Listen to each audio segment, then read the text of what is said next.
저는 요한복음 22강 말씀입니다. 자, 먼저 지난주 말씀 같이 복습해 보도록 하겠습니다. 지난주에는 어떤 말씀이었습니까? 세 가지 질문에 대한 것이었습니다. 어떤 질문이었습니까? 세 가지. 첫 번째, 네, 어디 계셨습니까? 네, 어디 계셨다가 지금 오십니까? 첫 번째 질문이었고, 두 번째 질문, 하나님의 일을 하라고 하시니까 어떻게 하는 게 무슨 일을 해야지 하나님의 일입니까? 무슨 일을 해야 됩니까? 세 번째 질문, 무엇을 더 보여주겠습니까? 네, 우리 조상들은 만나를 먹었는데 무엇을 더 보여주시겠습니까? 라는 질문이었죠. 자, 이 세 가지 질문에 예수님이 뭐라고 말씀하셨습니까? 내가 생명의 떡이다. 나를 먹어야 된다. 라고 말씀하셨습니다. 오늘은 회당에서 예수님이 가르치심에 대한 말씀입니다. 회당에서 예수님께서 가르치신 그 내용을 같이 말씀드리겠습니다. 오늘의 질문은 이것입니다. 오늘 말씀을 듣는 사람들은 어떤 변화를 일으켰습니까? 라는 질문을 하겠습니다. 자, 오늘 말씀을 들은 사람들은 어떤 변화를 일으켰습니까? 라는 질문을 같이 한번 나눠보도록 하겠습니다. 자, 먼저 지난주 배경부터 살펴보도록 하겠습니다. 지난주는 배경이 무엇이었습니까? 지난주 말씀의 배경? 지난주는 바로 25절 말씀이었죠. 바다 건너편에서 만나 라고 말씀하셨습니다. 즉 예수님께서 이제 가버나움 해변가를 제자들과 배를 타고 건너오셨고, 그 배를 타고 건너오시고 이제 배에서 딱 내리자마자 예수님의 무리보다 먼저 왔던 사람들에게 둘러싸여서 이 오늘 방금 봤던 세 가지 질문을 받았습니다. 즉 지난주 말씀의 배경은 해변가였습니다. 오늘 말씀의 배경은 59절에 있습니다. 가버나움 회당에서 가르치셨다라고 말씀하고 있습니다. 즉 오늘 본문은 이제 가버나움 회당, 즉 이 요한복음 6장은 한 장소에서 동일하게 한 장소에서 계속해서 설교식으로 말씀하신 것이 아니라 여러 장소에서 말씀하신 그 내용을 묶은 것이라고 볼 수 있는데, 오늘 말씀은 41절부터 59절 말씀은 예수님께서 가버나움 회당에서 말씀하신 그 가르침에 대한 말씀이다 라고 볼 수 있습니다. 즉 가버나움 해변가에서 시간이 지났고 이제 회당에서 모임을 할 때 예수님께서 가르치신 내용을 오늘 본문으로 하고 있다라고 볼 수 있습니다. 자, 그렇다면 예수님께서 무엇을 가르치셨을까? 그것은 이제 41절 말씀에 있습니다. 우리 41절 말씀 다 같이 읽겠습니다. 시작. 자기가 하늘에서 내려온 떡이라 하심으로 유대인들이 예수에 대하여 수군거려. 아멘. 자, 예수님께서 뭐라고 말씀하셨습니까? 하늘에서 내려온 떡이다 라고 가르치셨다는 겁니다. 자, 그것 때문에 사람들이 수군거렸다라고 말씀하고 있습니다. 자, 그렇다면 하늘에서 내려온 떡이다 라고 무슨 뜻일까요? 하늘에서 내려온 떡. 만나. 그렇죠. 자, 31절 말씀, 우리 6장 31절 말씀 다 같이 한번 읽겠습니다. 31절 읽겠습니다. 시작. 기록된 바 하늘에서 그들에게 떡을 주어 먹게 하셨다 한 것 같이 우리 조상들은 광야에서 만나를 먹었나이다. 아멘. 즉 이들이 만나를 내려주십시오. 우리 조상들이 먹었던 만나를 내려주십시오 라고 말하니까 내가 곧 만나다 라고 말씀해 주신 겁니다. 내가 곧 만나로서 내려왔다 라는 것입니다. 그것을 지금 가르치셨다는 겁니다. 즉 나는 만나처럼 하늘에서 내려온 떡이다 라고 가르쳐 주셨다는 겁니다. 그 가르침 때문에 유대인들이 수군거렸다 라고 말씀하고 있습니다. 자, 그런데 여기서 이제 중요한 것은 우리 41절 말씀 다시 한번 읽겠습니다. 시작. 자기가 하늘에서 내려온 떡이라 하심으로 유대인들이 예수에 대하여 수군거려. 아멘. 자, 여기서 수군거렸다라고 말씀하고 있는데 이 수군거렸다라는 것의 원어는 공기조입니다. 공기조. 이 공기조라는 뜻은 불평불만하다, 그리고 종알거리다 라는 뜻을 가지고 있습니다. 즉 단순히 약간 투덜거리는 그런 느낌이 아니라 불평불만하면서 예수님 막 이게 짜증내는 그런 장면이라 할 수 있습니다. 그럼 왜 그들이 왜 짜증을 내고 불평불만했을까? 42절 말씀 보면 이르되 이는 요셉의 아들 예수가 아니냐, 그 부모를 우리가 아는데 자기가 지금 어찌하여 하늘에서 내려왔다 하느냐라고 말씀하셨습니다. 즉 이 가버나움이라는 곳은 나사렛, 예수님께서 나고 자랐던 어릴 때 어린 시절을 보냈던 나사렛, 이 나사렛이라는 지역과 약 30km 정도 떨어져 있는 지역입니다. 굉장히 인근 지역이라는 걸 할 수 있죠. 그래서 이 가버나움 회당은 중심 회당으로서 많은 사람들이 이 회당, 가버나움 회당에 모였고, 이 회당에서 있는 사람 중에 어릴 때 예수를 본 사람, 그리고 요셉과 마리아, 그런 동네 사람, 동네 친구들이 이 회당에 모여 있었던 것 같습니다. 그래서 이들은 얘기합니다.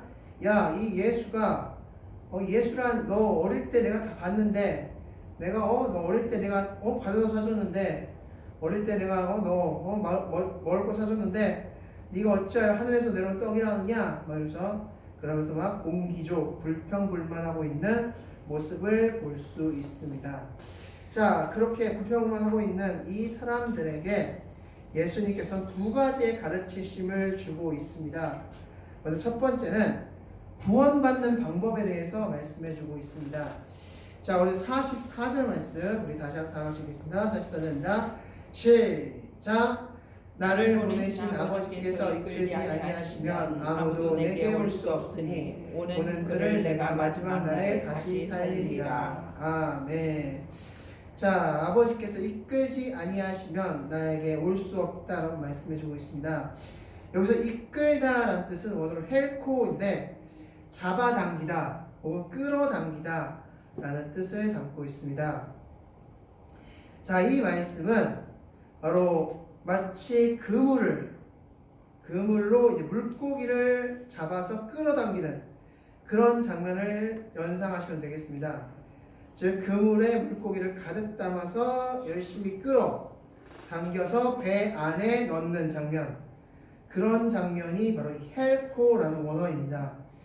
즉 하나님께서 너희를 이렇게 잡아 끌지 않으면 그러면 나에게 올 수 없다라고 말씀해 주고 있는 것입니다. 즉 하나님께서 이렇게 우리를 이끌어서 바로 예수님께 이끌고 그 예수님께 이끌림 받은 우리가 구원받는다 라고 말씀해 주고 있는 것입니다. 즉 구원은 바로 하나님께서 이끈 자들만이 알 수 있다라고 말씀해 주고 있습니다. 자, 계속해서 우리 45절 말씀에 우리 중요한 말씀이 있습니다. 45절 말씀 다 같이 읽겠습니다. 시작. 선지자의 글에 그들이 다 하나님의 가르치심을 받으리라 기록되었은즉 아버지께 듣고 배운 사람마다 내게로 오느니라. 아멘. 자, 선지자의 글에 그들이 다 하나님의 가르치심을 받으리라 라고 말씀해주고 있는데, 자, 여기에 이제 기억이라고 성경에 기록되어 있고, 그 다음에 뭐라고 적혀 있습니까? 기억에 이사야 54장 13절 말씀이라고 적혀 있습니다. 자, 말씀 한번 보겠습니다. 자, 이사야 53장 13절 말씀 우리 다 같이 한번 읽겠습니다. 시작. 내 모든 자녀는 여호와의 교훈을 받을 것이니 내 자녀들에게는 평안이 있을 것이며. 아멘. 자, 바로 이 말씀을 지금 인용하시고 있습니다. 예수님께서는. 자, 그런데 이 말씀과 지금 45절에 예수님께서 인용하신 것과 좀 다른 부분이 있습니다. 어떤 부분이 있습니까?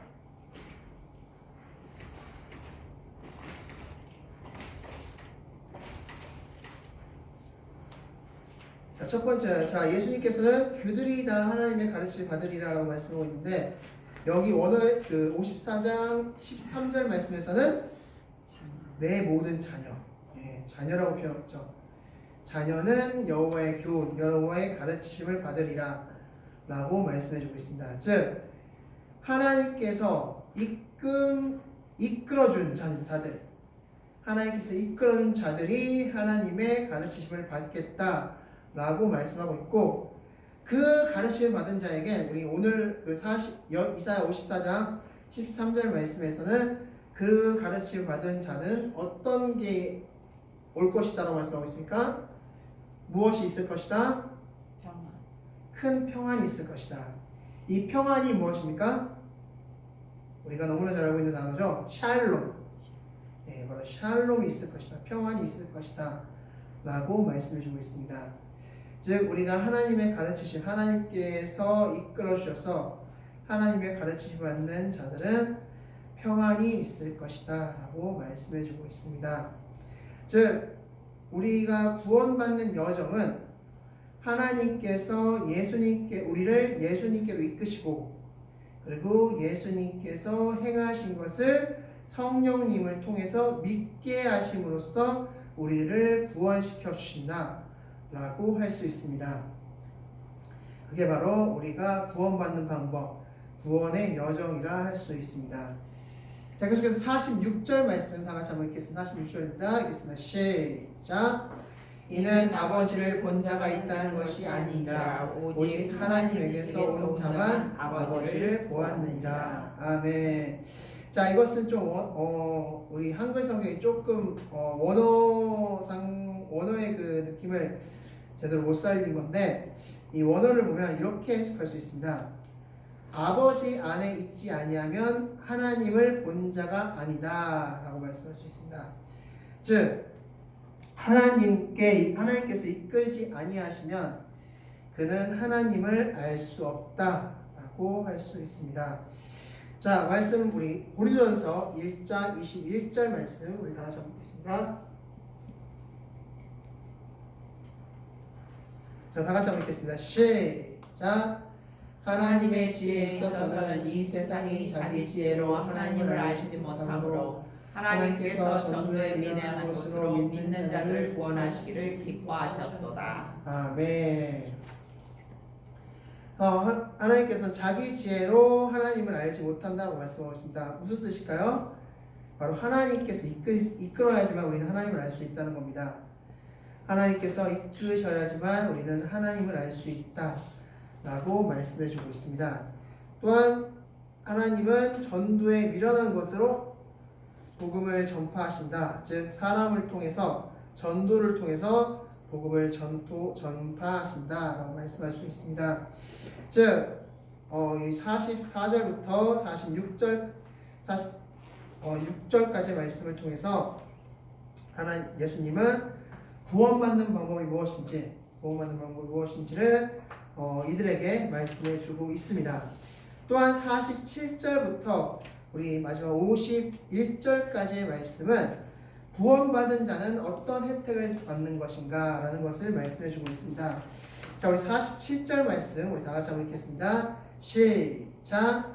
진실로 너에게 이르노니 믿는 자는 영생을 가졌나니. 아멘. 믿는 자는 영생을 가졌나니 라고 말씀하고 있습니다. 여기서 가졌나니 라는 뜻은 원어로 에코라고 하는데 이것은 현재 분사형입니다. 즉 계속해서 갖는 겁니다. 즉 영생이라는 것은 죽은 후에 갖는 것이 아니라 지금 하나님을 믿는 그 순간 우리가 가졌다라고 말씀할 수 있습니다. 또한 그리고 그 영생을 갖는 방법이 48절 말씀 내가 곧 생명의 떡이다. 즉 나로 말미암아 하나님은 너에게 영생을 주신다 라고 말씀해 주고 있습니다. 그러고 나서 이제 49절부터 만나와 예수님의 차이에 대해서 말씀해 주고 있는데 자, 우리 49절 말씀 다 같이 한번 읽겠습니다. 49절입니다. 시작. 너희 조상들은 광야에서 만나를 먹었어도 죽었거니와 50절 시작. 이는 하늘에서 내려오는 떡이니 사람으로 하여금 먹고 죽지 아니하게 하는 것이니라. 네. 아멘. 자, 먼저 만나와 예수님의 공통점이 무엇일까요?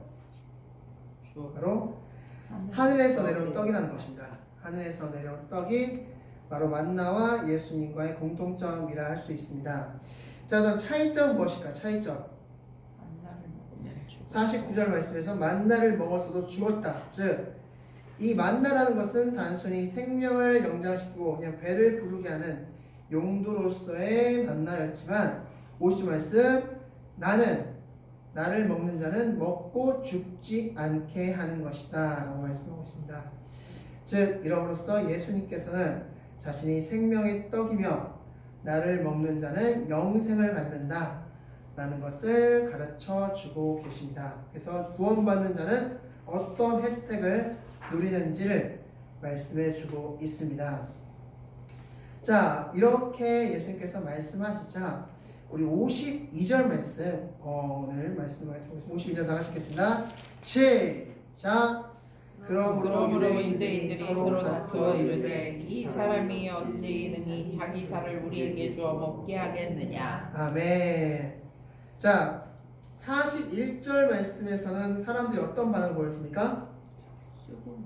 수군거렸다. 공기죠. 막 짜증 불평불만했다 라고 말씀드렸죠. 막 수군거리고 불평불만했습니다. 자, 그런데 52절 말씀에서 어떻게 말씀하고 있습니까? 서로 다투어라고 말씀하셨어요. 서로 다투어. 이 서로 다투어라는 뜻의 원어는 마코마이인데 이 마코마이의 뜻은 싸우다, 논쟁하다라는 뜻을 가지고 있습니다. 즉, 이 회당에서 가르침을 듣는 처음 모습은 중얼거리는 모습, 공기조의 모습이었습니다. 막 중얼거리는, 불평불만하는, 그냥 말로서 막 불평불만하는 그런 모습이었다면 이 52절 예수님께서 이 말씀을 전한 그 구원받는 자의 구원을 어떻게 받는 것인지 또한 구원받는 자의 혜택에 대해서 말씀해 주시자 이 52절 말씀에서는 마코마이라고 있다는 것입니다. 이 마코마이는 쉽게 말해서 예수님을 향해서 싸우는 거예요. 예수님과 막 싸우는 장면입니다. 그러니까 막 예수님과 우리 좀 쉽게 설명한다면 막 예수님 향해서 삿대질하면서 네가 뭐 떡이냐 생명의 떡이냐 뭐 네가 뭐 하는 데서 떡이라고 막 예수님 향해서 막 싸우는 그런 장면을 보이고 있다는 것입니다. 그래서 예수님께 막 흥분하는 그런 모습입니다. 즉 너의 살을 먹으라고 막 제정신이냐 막 이런 그렇게 막 흥분하면서 막 이렇게 흥분하는 그런 모습들을 보여주고 있습니다. 자, 그렇게 흥분하고 있는 이들을 향해서 예수님은 어떤 가르침을 주셨을까? 53절부터 58절까지의 말씀인데, 자, 우리 53절 말씀 다 같이 한번 읽겠습니다. 시작. 예수 그리스도께서 이르되 내가 진실로 너희에게 이르노니 인자의 살을 먹지 아니하고 인자의 피를 마시지 아니하면 너희 속에 생명이 없느니라. 아멘. 자, 53절 말씀은 인자의 살을 먹지 아니하고 인자의 피를 마시지 않는다. 자, 이게 무슨 뜻일까요? 성찬식을 의미하는 거겠죠. 성찬식은 다른 말로 또한 십자가를 상징하는 것일 겁니다. 그런데 여기서 우리 제일 중요한 오늘 가장 중요한 본문이 54절 말씀입니다. 우리 54절 말씀 다 같이 읽겠습니다. 시작. 내 살을 먹고 내 피를 마시는 자는 영생을 가졌고 마지막 날에 내가 그를 다시 살리리니. 아멘. 자, 내 살을 먹고라고 했어요. 내 살을 먹고. 이 먹고의 원어가 트로고입니다. 트로고. 근데 이것은 그냥 단순히 먹는다는 의미가 아니라 찢어 먹는다는 거예요. 찢어 먹는다. 자, 즉 찢긴다, 찢는다, 이렇게 찢는다라는 의미를 담고 있습니다. 자, 이 찢는다는 의미는 크게 두 가지 모습으로서 설명할 수 있는데, 첫 번째는 십자가의 모습을 설명할 수 있습니다. 자, 요한복음 19장 1절 말씀에서 예수님께서는 채찍질을 당하셨습니다. 이 채찍은 편모라고 하는 작은 납덩이 그리고 동물 뼈가 매달려 있는 채찍이었습니다. 그래서 그 채찍을 맞으면 예수님의 살이 찢겨나가는 그런 채찍질을 당하셨습니다. 또한 19장 2절 말씀 보면 가시나무를 엮어서 가시면류관을 쓰셨습니다. 이 가시면류관을 쓸 때 역시 예수님의 살과 피가 살이 찢겨나가는 그런 모습을 보였습니다. 또한 요한복음 19장 34절 말씀 보면 창으로 옆구리를 찔렀다라고 했습니다. 즉 예수님의 살이 찢기는 그런 장면을 볼 수 있습니다. 또한 두 번째 예수님이 그 살 찢겼다라는 트로고의 두 번째 의미는 바로 성찬식이다라고 할 수 있습니다. 마태복음 26장 26절 말씀 보면 예수님께서 떡을 제자들에게 줄 때 어떻게 나눠줬다고 했습니까? 찢어서, 떼어, 클라우, 찢어서 나눠줬다라고 말씀하고 있습니다. 그래서 저희가 계속해서 우리 성찬식 때 말씀하고 있죠. 성찬식 때 떡을 어떻게 해서 여러분 성찬식을 하라고 말씀드리겠습니까? 네, 찢어서. 그래서 예수님께서 예수님의 살이 찢기는 것을 상징해서, 그것을 의미해서 여러분께서도 성찬식 할 때 찢어서 성찬식을 하십시오라고 말씀하고 있습니다. 즉, 이 53절부터 58절까지 말씀은 바로 이 성찬식을 말씀하고 있습니다. 성찬식, 즉 6월절날 이 유대인들이 매번 6월절마다 성찬식을 할 때의 그 의미, 이 떡은 내 살이고 이 포도주는 내 피다 라는 것을 지금 예수님께서 이들에게 가르침을 주고 계십니다. 즉 우리는 생천식을 먹듯이 예수님을 먹어야지만이 살 수 있다고 말씀해 주고 있습니다. 자, 그렇게 해서 예수님께서는 이들의 가르침을 주셨고, 자, 그렇게 이들은 가르침을 받았지만 하지만 어떻게 했습니까? 이들은 예수님과 언쟁을 할 정도로, 높일 정도로, 싸울 정도로 이들은 말씀을 이해하지 못했다는 것을 볼 수 있습니다. 즉 여기서 중요한 것은 59절 말씀입니다. 우리 59절 말씀 다시 한번 다 같이 읽겠습니다. 시작. 이 말씀은 예수께서 가버나움 회당에서 가르치시기에 하셨느니라. 아멘. 자, 가버나움 회당. 이 회당이라는 곳은 어떤 곳입니까? 이 회당이라는 곳은 구약 말씀을 연구하고 말씀을 읽는, 그리고 말씀을 같이 나누는, 토론하는 그런 장소가 바로 회당입니다. 그토록 말씀을 읽고 알고 연구하고 깨달은 자들이 예수님의 이 말씀은 깨닫지 못했다는 것을 우리는 볼 수 있습니다. 즉 우리에게 중요한 것은 무엇이냐? 말씀을 단순히 지식적으로 아는 것이 중요한 것이 아니라 이 말씀이 어떤 의미인지를 정확히 아는 것이 중요하다는 사실을 오늘 본문을 통해서 우리에게 깨달아 준다는 것을 기억하시기 바라겠습니다. 말씀을 정리하겠습니다. 오늘 말씀은 바로 회당에서 예수님께서 가르치신 말씀을 볼 수 있습니다. 즉 나를 먹어야 너희가 살 수 있다라고 말씀해 주고 있습니다. 즉 우리가 예수님을 먹어야지만 예수 살 수 있듯이 우리 또한 말씀을 읽고 말씀을 깨닫고 예수를 먹고 그래서 통해서 우리 살아가시는 영적으로 살아가시는 그런 여러분들이 되시기 바라겠습니다. 기도하시겠습니다.